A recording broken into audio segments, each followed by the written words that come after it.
4 dari kelas 5. Di sini kami akan menampilkan video yaitu presentasi mengenai perubahan sosial budaya. Nah, sebelum itu kami akan memperkenalkan diri kami terlebih dahulu. Kepada saya, perkenalkan nama saya Nikita. Perkenalkan, nama saya Maria. Perkenalkan nama saya Rafita. Perkenalkan, nama saya Muri. Nah, selanjutnya kami akan menampilkan suara dari kelompok kami. Kelompok 4, Tanpa pamrih, suka menolong dan saling membantu. Halo semua, kami dari kelompok 4. nah, selamat menyaksikan. Pengertian dari perubahan sosial budaya adalah perubahan yang terjadi sistem sosial, struktur, dan fungsi masyarakat. Perubahan yang terjadi dalam masyarakat merupakan sebuah proses panjang. Perubahan merupakan sebuah transformasi keadaan menjadi lebih baik, walaupun perubahan tersebut tidak selalu berdampak baik. Yang pertama dilihat dari waktunya. A. Revolusi.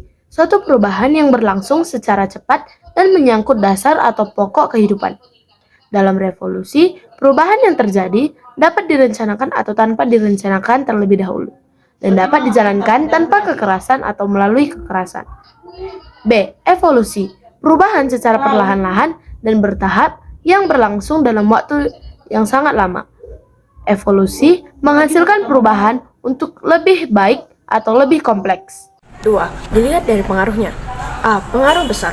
Pengaruh sosial budaya yang memiliki pengaruh besar adalah pengaruh yang tidak hanya mengubah pola hidup sikap dan gaya hidup masyarakat, namun juga mengubah lembaga kepemerintahan dalam suatu wilayah. 2. Pengaruh kecil. Pengaruh sosial yang terjadi pada struktur sosial dan tidak membawa pengaruh yang besar atau berarti bagi aspek kehidupan dan lembaga kemasyarakatan. Di sini saya akan menjelaskan mengenai bentuk perubahan sosial budaya, yaitu yang dilihat dari perencanaannya. Yang pertama yaitu perubahan yang direncanakan. Dikatakan sebagai perubahan budaya yang direncanakan karena terjadinya perubahan berdasarkan pada pikiran yang sudah direncanakan oleh pihak pembuat. Pihak pembuat rencana disebut sebagai agent of change. Yang kedua yaitu perubahan yang tidak direncanakan. Perubahan yang terjadi tanpa perencanaan serta berlangsung di luar jangkauan pengawasan masyarakat. Perubahan ini dapat menyebabkan timbulnya akibat-akibat sosial yang tidak direncanakan dan tidak diharapkan oleh masyarakat itu sendiri.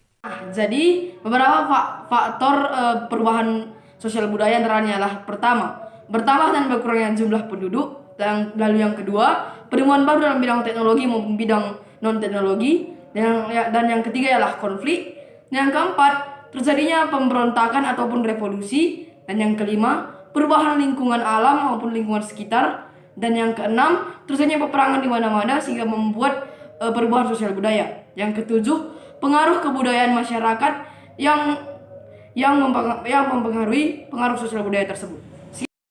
Baik, di sini saya Nurul Tabalian dari kelompok 4. Di sini saya akan menjelaskan faktor penghambat perubahan sosial budaya. Jadi yang pertama itu kurangnya hubungan dengan masyarakat lain, dan yang kedua perkembangan ilmu pengetahuan yang terhambat, dan yang ketiga sikap masyarakat yang masih menerapkan tradisi masa lalu, dan yang keempat adanya kepentingan yang sudah tertanam kuat, dan yang kelima rasa takut akan terjadinya kegoyahan integrasi kebudayaan. Demikianlah presentasi dari kelompok kami mengenai perubahan sosial budaya. Kami akan menutupnya dengan salam SSD. Semangat Ferdinand Spina.